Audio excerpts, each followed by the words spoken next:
श्री दुर्गा सप्तशती के चौथे दिन सुने जाने वाले अध्याय, जिसमें अध्याय 5, 6, 7 और 8 हैं। आज चौथे दिन माँ कूष्मांडा की पूजा की जाती है। नवरात्रि में माँ कूष्मांडा की पूजा करने से भक्तों की सभी मनोकामनाएं पूर्ण होती हैं। हम सभी माँ कूष्मांडा को प्रणाम करते हैं। अब सुनिए आज के अध्याय। पहले सुनिए 5वां अध्याय, जिसमें देवताओं द्वारा देवी की स्तुति, चंडमुंड के मुख से अंबिका के रूप की प्रशंसा सुनकर शुंभ का उनके पास दूत भेजना और दूत के निराश लौटने का वर्णन है। अध्याय से पहले हम सभी माँ जगदम्बा का ध्यान करें, जो अपने कर कमलों में घंटा, शूल, हल, शंख, मूसल, चक्र, धनुष और बाण धारण करती है। शरद ऋतु के शोभा संपन्न चंद्रमा के समान जिनकी मनोहर कांति है, जो तीनों लोकों की आधारभूता और शुंभ आदि दैत्यों का नाश करने वाली है, तथा गौरी के शरीर से जिनका प्राकट्य हुआ है, उन महासरस्वती देवी का मैं निरंतर भजन करती हूँ। मार्कंडेय ऋषि कहते हैं, पूर्व काल में शुंभ निशुंभ नामक असुरों ने अपने बल के घमंड में आकर शचीपति इंद्र के हाथ से तीनों लोकों का राज्य और यज्ञ भाग छीन लिए। वे ही दोनों सूर्य, चंद्रमा, कुबेर, यम और वरुण के अधिकार का भी उपयोग करने लगे। वायु और अग्नि का कार्य भी वे ही करने लगे। उन दोनों ने सब देवताओं को अपमानित, राज्यभ्रष्ट, पराजित और अधिकारहीन करके स्वर्ग से निकाल दिया। उन दोनों महान असुरों से तिरस्कृत देवताओं ने अपराजिता देवी का स्मरण किया और सोचा, जगदम्बा ने हम लोगों को वर दिया था कि आपत्ति काल में स्मरण करने पर मैं तुम्हारी सब आपत्तियों का तत्काल नाश कर दूंगी। ये विचार कर देवता गिरिराज हिमालय पर गए और वहां भगवती विष्णु माया की स्तुति करने लगे। तब देवता बोले, देवी को नमस्कार है, महादेवी शिवा को सर्वदा नमस्कार है, प्रकृति एवं भद्रा को नमस्कार है। हम लोग नियम पूर्वक जगदम्बा को नमस्कार करते हैं। रौद्रा को नमस्कार है, नित्या गौरी एवं धात्री को बारंबार नमस्कार है, ज्योत्सनामयी, चंद्र रूपिणी एवं सुख स्वरूपा देवी को सतत प्रणाम है। शरणागतों का कल्याण करने वाली वृद्धि एवं सिद्धि रूपा देवी को हम बारंबार नमस्कार करते हैं। नैऋत्य राजाओं की लक्ष्मी तथा शर्वाणी स्वरूपा आप जगदम्बा को बार बार नमस्कार है। दुर्गा, दुर्गपारा, सारा, सर्वकारिणी, ख्याति, कृष्णा और धूम्रा देवी को सर्वदा नमस्कार है। अत्यंत सौम्य तथा अत्यंत रौद्र रूपा देवी को हम नमस्कार करते हैं, उन्हें हमारा बारंबार प्रणाम है।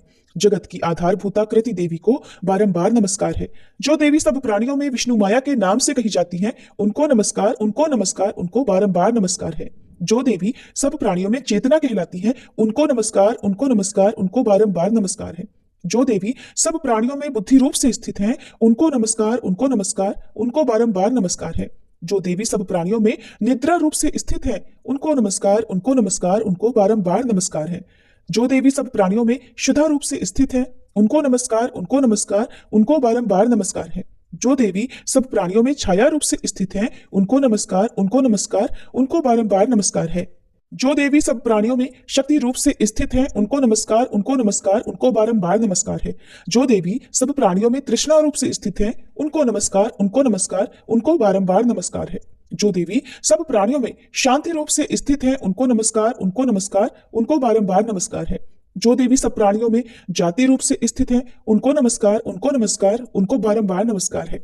जो देवी सब प्राणियों में लज्जा रूप से स्थित है, उनको नमस्कार, उनको नमस्कार, उनको बारंबार नमस्कार है। जो देवी सब प्राणियों में शांति रूप से स्थित हैं, उनको नमस्कार, उनको नमस्कार, उनको बारंबार नमस्कार है। जो देवी सब प्राणियों में श्रद्धा रूप से स्थित हैं, उनको नमस्कार, उनको नमस्कार, उनको बारंबार नमस्कार है। जो देवी सब प्राणियों में कांति रूप से स्थित हैं, उनको नमस्कार, उनको नमस्कार, उनको बारंबार नमस्कार है। जो देवी सब प्राणियों में लक्ष्मी रूप से स्थित है, उनको नमस्कार, उनको नमस्कार, उनको बारंबार नमस्कार है। जो देवी सब प्राणियों में वृत्ति रूप से स्थित हैं, उनको नमस्कार, उनको नमस्कार, उनको बारंबार नमस्कार है। जो देवी सब प्राणियों में स्मृति रूप से स्थित हैं, उनको नमस्कार, उनको नमस्कार, उनको बारंबार नमस्कार है। जो देवी सब प्राणियों में दया रूप से स्थित हैं, उनको नमस्कार, उनको नमस्कार, उनको बारंबार नमस्कार है। जो देवी सब प्राणियों में तुष्टि रूप से स्थित हैं, उनको नमस्कार, उनको नमस्कार, उनको बारंबार नमस्कार है। जो देवी सब प्राणियों में माता रूप से स्थित हैं, उनको नमस्कार, उनको नमस्कार, उनको बारंबार नमस्कार है। जो देवी सब प्राणियों में भ्रांति रूप से स्थित हैं, उनको नमस्कार, उनको नमस्कार, उनको बारंबार नमस्कार है। जो जीवों के इंद्रिय वर्ग की अधिष्ठात्री देवी एवं सब प्राणियों में सदा व्याप्त रहने वाली है, उन व्याप्ति देवी को बारंबार नमस्कार है। जो देवी चैतन्य रूप से इस संपूर्ण जगत को व्याप्त करके स्थित हैं, उनको नमस्कार, उनको नमस्कार, उनको बारंबार नमस्कार है। पूर्व काल में अपने अभीष्ट की प्राप्ति होने से देवताओं ने जिनकी स्तुति की तथा देवराज इंद्र ने बहुत दिनों तक जिनका सेवन किया, वह कल्याण की साधनभूता ईश्वरी हमारा कल्याण और मंगल करे तथा सारी आपत्तियों का नाश कर डाले। उद्दंड दैत्यों से सताए हुए हम सभी देवता जिन परमेश्वरी को इस समय नमस्कार करते हैं तथा जो भक्ति से विनम्र पुरुषों द्वारा स्मरण की जाने पर तत्काल ही संपूर्ण विपत्तियों का नाश कर देती हैं, वे जगदम्बा हमारा संकट दूर करी। मार्कंडेय ऋषि कहते हैं, राजन, इस प्रकार जब देवता स्तुति कर रहे थे उस समय पार्वती देवी गंगा जी के जल में स्नान करने के लिए वहां आई। उन सुंदर भौहों वाली भगवती ने देवताओं से पूछा, आप लोग यहाँ किसकी स्तुति करते हैं? तब उन्हीं के शरीर कोश से प्रकट हुई शिवा देवी बोली, शुंभ दैत्य से तिरस्कृत और युद्ध में निशुंभ से पराजित हो यहाँ एकत्रित हुए ये समस्त देवता ये मेरी ही स्तुति कर रहे हैं। पार्वती जी के शरीर कोश से अंबिका जी का प्रादुर्भाव हुआ था, इसलिए वे समस्त लोकों में कौशिकी कही जाती हैं। कौशिकी के प्रकट होने के बाद पार्वती देवी का शरीर काले रंग का हो गया, इसलिए वे हिमालय पर रहने वाली कालिका देवी के नाम से विख्यात हुई। तदंतर शुंभ निशुंभ के भृत्य चंड मुंड वहां आए और उन्होंने परम मनोहर रूप धारण करने वाली अंबिका देवी को देखा। फिर वे शुंभ के पास जाकर बोले, महाराज, एक अत्यंत मनोहर स्त्री है जो अपनी दिव्य कांति से हिमालय को प्रकाशित कर रही है। वैसा उत्तम रूप कहीं किसी ने भी नहीं देखा होगा। असुरेश्वर, पता लगाइए वो देवी कौन है और उसे ले लीजिए। स्त्रियों में तो वह रत्न ही है, उसका प्रत्येक अंग बहुत ही सुंदर है और वह अपने श्री अंगों की प्रभा से संपूर्ण दिशाओं में प्रकाश फैला रही है। दैत्यराज, अभी वह हिमालय पर ही मौजूद है, आप उसे देख सकते हैं। प्रभु, तीनों लोकों में मणि, हाथी और घोड़े आदि जितने भी रत्न हैं वे सब इस समय आपके घर में शोभा पाते हैं। हाथियों में रत्नभूत ऐरावत, ये पारिजात का वृक्ष और ये उच्च श्रवा घोड़ा, ये सब आपने इंद्र से ले लिया है। हंसों से जुता हुआ ये विमान भी आपके आंगन में शोभा पाता है। ये रत्नभूत अद्भुत विमान जो पहले ब्रह्मा जी के पास था अब आपके यहाँ लाया गया है। ये महापद्म नामक निधि आप कुबेर से छीन लाए हैं। समुद्र ने भी आपको किंजलकिनी नाम की माला भेंट की है जो केसरों से सुशोभित है और जिसके कमल कभी कुमलाते नहीं है। स्वर्ण की वर्षा करने वाला वरुण का छत्र भी आपके घर में शोभा पाता है और ये श्रेष्ठ रथ जो पहले प्रजापति के अधिकार में था अब आपके पास मौजूद है। दैत्येश्वर, मृत्यु की उत्क्रांतिता नाम वाली शक्ति भी आपने छीन ली है और वरुण का पाश तथा समुद्र में होने वाले सब प्रकार के रत्न आपके भाई निशुंभ के अधिकार में है। अग्नि ने भी स्वतः शुद्ध किए हुए 2 वस्त्र आपकी सेवा में अर्पित किए हैं। दैत्यराज, इस प्रकार सभी रत्न आपने एकत्रित कर लिए हैं। फिर जो ये स्त्रियों में रत्न स्वरूप कल्याणमयी देवी है, इसे आप क्यों नहीं अपने अधिकार में कर लेते? मार्कंडेय ऋषि कहते हैं, चंड मुंड का ये वचन सुनकर शुंभ ने महादैत्य सुग्रीव को दूत बनाकर देवी के पास भेजा और कहा, तुम मेरी आज्ञा से उसके सामने ये बातें कहना और ऐसा उपाय करना जिससे प्रसन्न होकर वो शीघ्र ही यहाँ चली आए। वह दूत पर्वत के अत्यंत रमणीय प्रदेश में जहाँ देवी मौजूद थी गया और मधुरवाणी में कोमल वचन बोला। दूत कहने लगा, देवी, दैत्यराज शुंभ इस समय तीनों लोकों के परमेश्वर हैं। मैं उन्हीं का भेजा हुआ दूत हूँ और यहाँ तुम्हारे ही पास आया हूँ। उनकी आज्ञा सदा सब देवता एक स्वर से मानते हैं, कोई उसका उल्लंघन नहीं कर सकता। वे संपूर्ण देवताओं को परास्त कर चुके हैं। उन्होंने तुम्हारे लिए जो संदेश दिया है उसे सुनो। संपूर्ण त्रिलोकी मेरे अधिकार में है, देवता भी मेरी आज्ञा के अधीन चलते हैं। संपूर्ण यज्ञों के भागों को मैं ही पृथक पृथक भोगता हूँ। तीनों लोकों में जितने श्रेष्ठ रत्न हैं वे सब मेरे अधिकार में है। देवराज इंद्र का वाहन ऐरावत जो हाथियों में रत्न के समान है मैंने छीन लिया है। क्षीर सागर का मंथन करने से जो अश्वरत्न उच्च श्रवा प्रकट हुआ था उसे देवताओं ने मेरे पैरों पर पड़कर समर्पित किया है। सुंदरी, उनके सिवा और भी जितने रत्नभूत पदार्थ देवताओं, गंधर्वों और नागों के पास थे वे सब मेरे ही पास आ गए हैं। देवी, हम लोग तुम्हें संसार की स्त्रियों में रत्न मानते हैं, इसलिए तुम हमारे पास आ जाओ, क्योंकि रत्नों का उपभोग करने वाले हम ही हैं। चंचल कटाक्ष वाली सुंदरी, तुम मेरे या मेरे भाई महापराक्रमी निशुंभ की सेवा में आ जाओ, क्योंकि तुम रत्न रूपा हो। मेरा वरण करने से तुम्हें तुलना रहित महान ऐश्वर्य की प्राप्ति होगी। अपनी बुद्धि से विचार कर तुम मेरी पत्नी बन जाओ। ऋषि कहते हैं, दूत के ऐसा कहने पर कल्याणमयी भगवती दुर्गा देवी जो इस जगत को धारण करती है मन ही मन गंभीर भाव से मुस्कुराई और इस प्रकार बोली। देवी ने कहा, दूत, तुमने सत्य कहा है, इसमें तनिक भी मिथ्या नहीं है। शुंभ तीनों लोकों का स्वामी है और निशुंभ भी उसी के समान पराक्रमी है, किंतु इस विषय में मैंने जो प्रतिज्ञा कर ली है उसे मिथ्या कैसे करूं?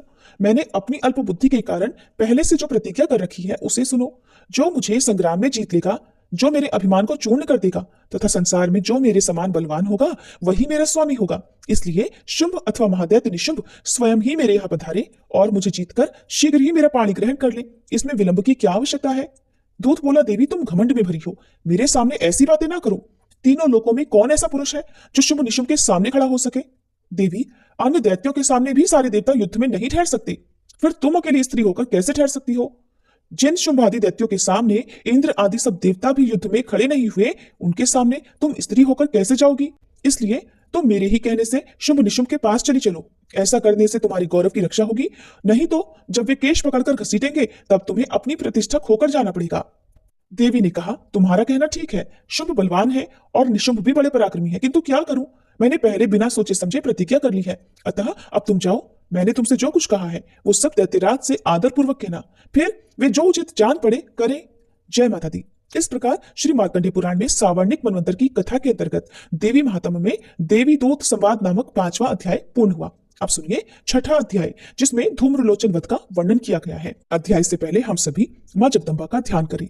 मैं सर्वकेश्वर भैरव के अंक में निवास करने वाली परमोत्कृष्ट पद्मावती देवी का चिंतन करती हूँ। वे नागराज के आसन पर बैठी है। नागों के फणों में सुशोभित होने वाली मणियों की विशाल माला से उनकी देहलता उद्भासित हो रही है।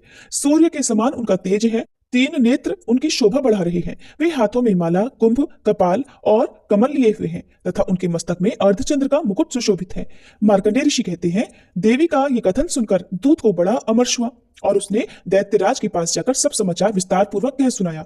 दूत के उस वचन को सुनकर दैत्यराज कुपित हो उठा और दैत्य सेनापति धूम्रलोचन से बोला, धूम्रलोचन, तुम शीघ्र अपनी सेना साथ लेकर जाओ और उस दुष्टा के केश पकड़कर घसीटते हुए उसे बलपूर्वक यहाँ ले आओ। उसकी रक्षा करने के लिए यदि कोई दूसरा खड़ा हो तो वह देवता, यक्ष अथवा गंधर्व ही क्यों न हो, उसे अवश्य मार डालना।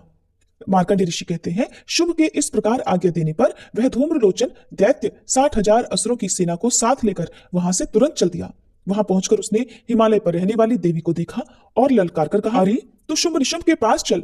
यदि इस समय प्रसन्नता पूर्वक मेरे स्वामी के समीप नहीं चलेगी तो मैं बलपूर्वक केश पकड़कर घसीटते हुए तुझे ले चलूं। देवी का ये कथन सुनकर दूत को बड़ा अमर्ष हुआ और उसने दैत्यराज के पास जाकर सब समाचार विस्तार पूर्वक कह सुनाया। दूत के उस वचन को सुनकर दैत्यराज कुपित हो उठा और दैत्य सेनापति धूम्रलोचन से बोला, धूम्रलोचन, तुम शीघ्र अपनी सेना साथ लेकर जाओ और उस दुष्टा के केश पकड़कर घसीटते हुए उसे बलपूर्वक यहाँ ले आओ। उसकी रक्षा करने के लिए यदि कोई दूसरा खड़ा हो तो वह देवता, यक्ष अथवा गंधर्व ही क्यों न हो, उसे अवश्य मार डालना। मार्कंडेय ऋषि कहते हैं, शुभ के इस प्रकार आज्ञा देने पर वह धूम्रलोचन दैत्य 60,000 असुरों की सेना को साथ लेकर वहां से तुरंत चल दिया। वहां पहुंचकर उसने हिमालय पर रहने वाली देवी को देखा और ललकार कर कहा, अरे तू शुंभ निशुंभ के पास चल। यदि इस समय प्रसन्नता पूर्वक मेरे स्वामी के समीप नहीं चलेगी तो मैं बलपूर्वक केश पकड़कर घसीटते हुए तुझे ले चलूंगा। देवी बोली, तुम्हें दैत्यों के राजा ने भेजा है, तुम स्वयं भी बलवान हो और तुम्हारे साथ विशाल सेना भी है। ऐसी दशा में यदि मुझे बलपूर्वक ले चलोगे तो मैं तुम्हारा कर क्या सकती हूँ। मार्कंडेय ऋषि कहते हैं, देवी के ऐसा कहने पर असुर धूम्रलोचन उनकी ओर दौड़ा। तब अंबिका ने होम शब्द के उच्चारण मात्र से उसे भस्म कर दिया। फिर तो क्रोध में भरी हुई दैत्यों की विशाल सेना और अंबिका ने एक दूसरे पर तीखे सहायकों, शक्तियों तथा फरसों की वर्षा आरंभ कर दी। इतने में ही देवी का वाहन से क्रोध में भरकर भयंकर गर्जना करके गर्दन के बालों को हिलाता हुआ असुरों की सेना में कूद पड़ा। उसने कुछ दैत्यों को पंजों की मार से, कितनों को अपने जबड़ों से और कितने ही महादैत्यों को पटककर ओंठ की दाढ़ों से घायल करके मार डाला। उस सिंह ने अपने नखों से कितनों के पेट फाड़ डाले और थप्पड़ मारकर कितनों के सिर धड़ से अलग कर दिए। कितनों की भुजाएं और मस्तक काट डाले तथा अपनी गर्दन के बाल हिलाते हुए उसने दूसरे दैत्यों के पेट फाड़कर उनका रक्त चूस लिया। अत्यंत क्रोध में भरे हुए देवी के वाहन उस महाबली सिंह ने क्षण भर में ही असुरों की सारी सेना का संहार कर डाला। शुंभ ने जब सुना कि देवी ने धूम्रलोचन असुर को मार डाला और उसके सिंह ने सारी सेना का सफाया कर डाला, तब उस दैत्यराज को बड़ा क्रोध हुआ। उसके होठ कांपने लगे। उसने चंड और मुंड नामक 2 महादैत्यों को आज्ञा दी, हे चंड और हे मुंड, तुम लोग बहुत बड़ी सेना लेकर वहां जाओ। उस देवी के केश पकड़कर अथवा उसे बांधकर शीघ्र यहाँ ले आओ। यदि इस प्रकार उसको लाने में संदेह हो तो युद्ध में सब प्रकार के अस्त्र शस्त्रों और समस्त आसुरी सेना का प्रयोग करके उसकी हत्या कर डालना। उस दुष्टा की हत्या होने और सिंह के मारे जाने पर उस अंबिका को बांधकर साथ लेकर शीघ्र ही लौट आना। जय माता दी। इस प्रकार श्री मार्कंडेय पुराण में सावर्णिक मनवंतर की कथा के अंतर्गत देवी महात्म्य में धूम्रलोचन वध नामक छठा अध्याय पूर्ण हुआ। अब सुनिए 7वां अध्याय, जिसमें चंड और मुंड के वध का वर्णन किया गया है। मार्कंडेय ऋषि कहते हैं, तदंतर शुंभ की आज्ञा पाकर वे चंड, मुंड आदि दैत्य चतुरंगिणी सेना के साथ अस्त्र शस्त्र से सुसज्जित होकर चल पड़ी। फिर गिरिराज हिमालय के स्वर्णमय ऊंचे शिखर पर पहुंचकर उन्होंने सिंह पर बैठी देवी को देखा। वे मंद मंद मुस्कुरा रही थी। उन्हें देखकर दैत्य लोग तत्परता से पकड़ने का उद्योग करने लगे। किसी ने धनुष तान लिया, किसी ने तलवार संभाली और कुछ लोग देवी के पास आकर खड़े हो गए। तब अंबिका ने उन शत्रुओं के प्रति बड़ा क्रोध किया। उस समय क्रोध के कारण उनका मुख काला पड़ गया, ललाट में भौहें टेढ़ी हो गई और वहां से तुरंत विकराल मुखी काली प्रकट हुई जो तलवार और पाश लिए हुए थी। वे विचित्र खटवांग धारण किए और चीते के चर्म की साड़ी पहने नर मुंडों की माला से विभूषित थी। उनके शरीर का मांस सूख गया था, केवल हड्डियों का ढांचा था, जिससे वे अत्यंत भयंकर लग रही थी। उनका मुख बहुत विशाल था, जीभ लपलपाने के कारण वे और भी डरावनी प्रतीत होती थी। उनकी आंखें भीतर को धसी हुई और कुछ लाल थीं। वे अपनी भयंकर गर्जना से संपूर्ण दिशाओं को गुंजा रही थी। बड़े बड़े दैत्यों का वध करती हुई वे कालिका देवी बड़े वेग से दैत्यों की उस सेना पर टूट पड़ी और सबको भक्षण करने लगी। वे पार्श्व रक्षकों, अंकुशधारी महावतों, योद्धाओं और घंटा सहित कितने ही हाथियों को एक ही हाथ से पकड़कर मुंह में डाल लेती थी। इसी प्रकार घोड़े, रथ और सारथी के साथ रथी सैनिकों को मुंह में डालकर वे उन्हें बड़े भयानक रूप से चबा डालती थी। किसी के बाल पकड़ लेती, किसी का गला दबा देती, किसी को पैरों से कुचल डाल देती और किसी को छाती के धक्के से गिराकर मार डालती थी। वे असुरों के छोड़े हुए बड़े बड़े अस्त्र शस्त्र मुंह से पकड़ लेती और रोष में भरकर उनको दांतों से पीस डालती थी। काली ने बलवान एवं दुरात्मा दैत्यों की वह सारी सेना रौंद डाली, खा डाली और कितनों को मार भगाया। कोई तलवार के घाट उतारे गए, कोई खटवांग से पीटे गए और कितने ही असुर दांतों के अग्रभाग से कुचले जाकर मृत्यु को प्राप्त हुए। इस प्रकार देवी ने असुरों की उस सारी सेना को क्षण भर में मार गिराया।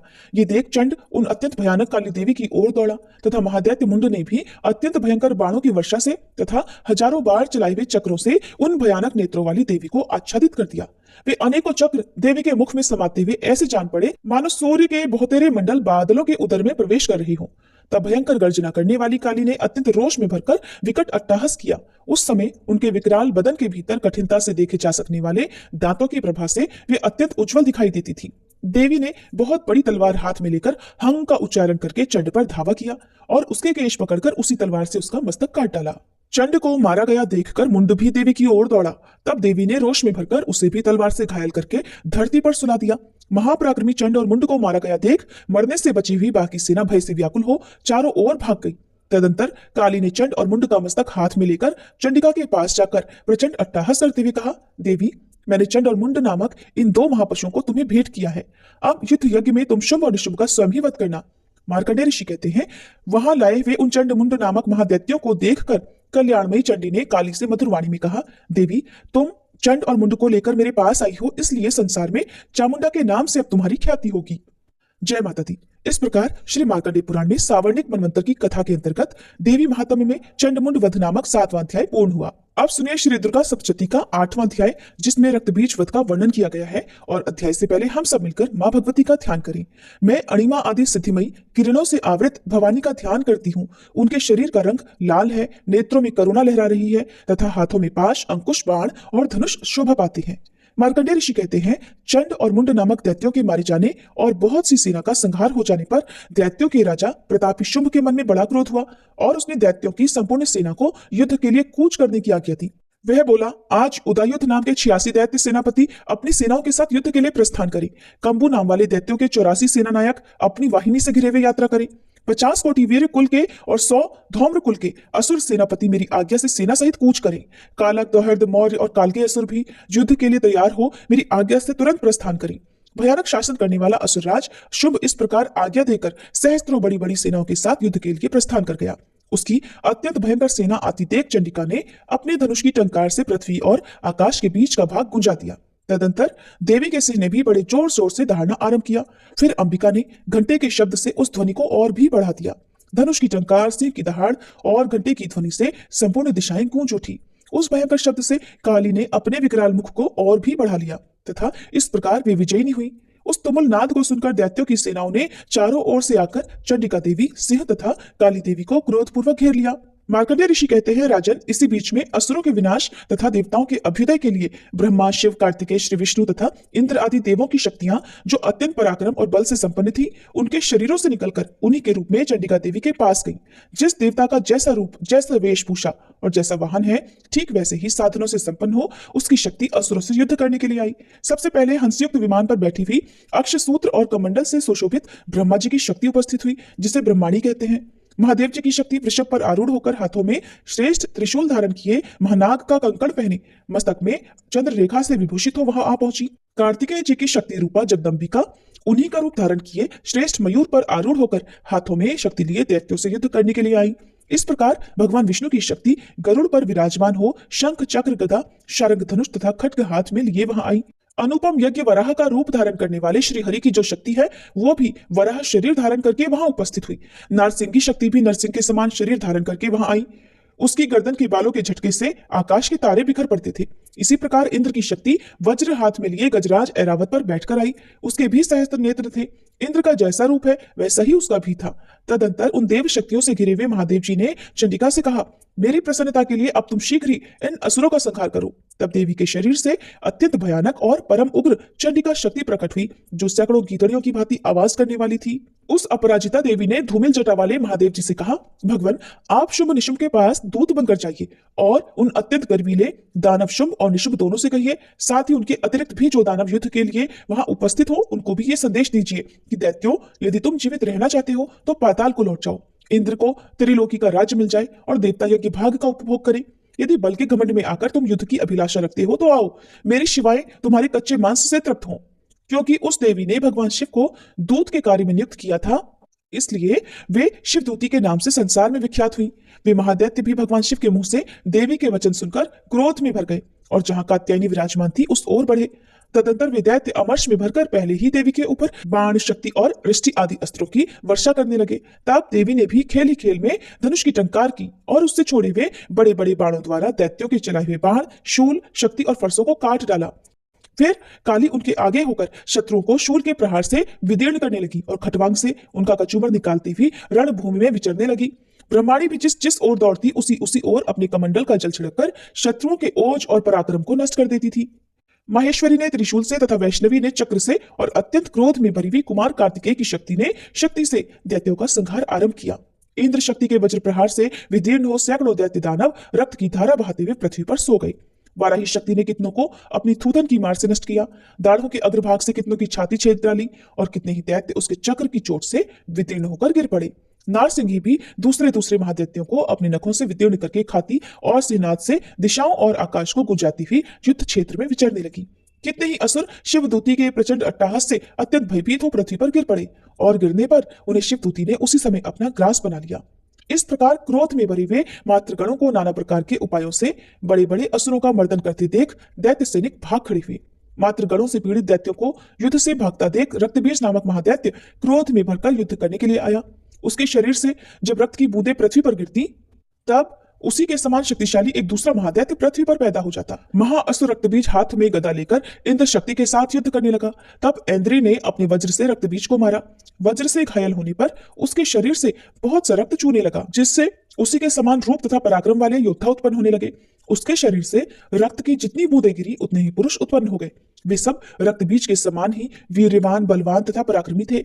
वे रक्त से उत्पन्न होने वाले पुरुष भी अत्यंत भयंकर अस्त्र शस्त्रों का प्रहार करते हुए वहां मातृगणों के साथ घोर युद्ध करने लगे।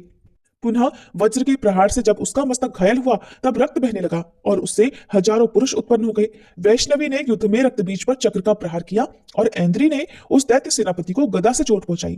वैष्णवी के चक्र से घायल होने पर उसके शरीर से जो रक्त बहा और उससे जो उसी के बराबर आकार वाले सहस्त्रों महादैत्य प्रकट हुए, उनके द्वारा संपूर्ण जगत व्याप्त हो गया। कौमारी ने शक्ति से, वाराही ने खड्ग से और महेश्वरी ने त्रिशूल से महादैत्य रक्तबीज को घायल किया। क्रोध में भरे हुए उस महादैत्य रक्तबीज ने भी सभी मात्र शक्तियों पर पृथक पृथक प्रहार किया। शक्ति और शूल आदि से अनेक बार घायल होने पर जो उसके शरीर से रक्त की धारा पृथ्वी पर गिरी, उससे भी निश्चय ही सैकड़ों असुर उत्पन्न हो गए। इस प्रकार उस महादैत्य के रक्त से प्रकट हुए असुरों द्वारा संपूर्ण जगत व्याप्त हो गया। इससे उन देवताओं को बड़ा भय हुआ। देवताओं को उदास देखकर चंडिका ने काली से शीघ्रता पूर्वक कहा, चामुंडे, अब तुम अपना मुख और भी फैलाओ और मेरे शस्त्रापात से गिरने वाले रक्त बिंदुओं और उनसे उत्पन्न होने वाले महादैत्यों को तुम अपने इस उतावले मुख से खा जाओ। इस प्रकार रक्त से उत्पन्न होने वाले महादैत्यों को भक्षण करती हुई तुम रण में विचरती रहो। ऐसा करने से उस दैत्य का सारा रक्त क्षीण हो जाने पर वह स्वयं भी नष्ट हो जाएगा। उन भयंकर दैत्यों को जब तुम खा जाओगी तब दूसरे नए दैत्य उत्पन्न नहीं हो सकेंगे। काली से ऐसा कहकर चंडिका देवी ने शूल से रक्तबीज को मारा और काली ने अपने मुख में उसका सारा रक्त ले लिया।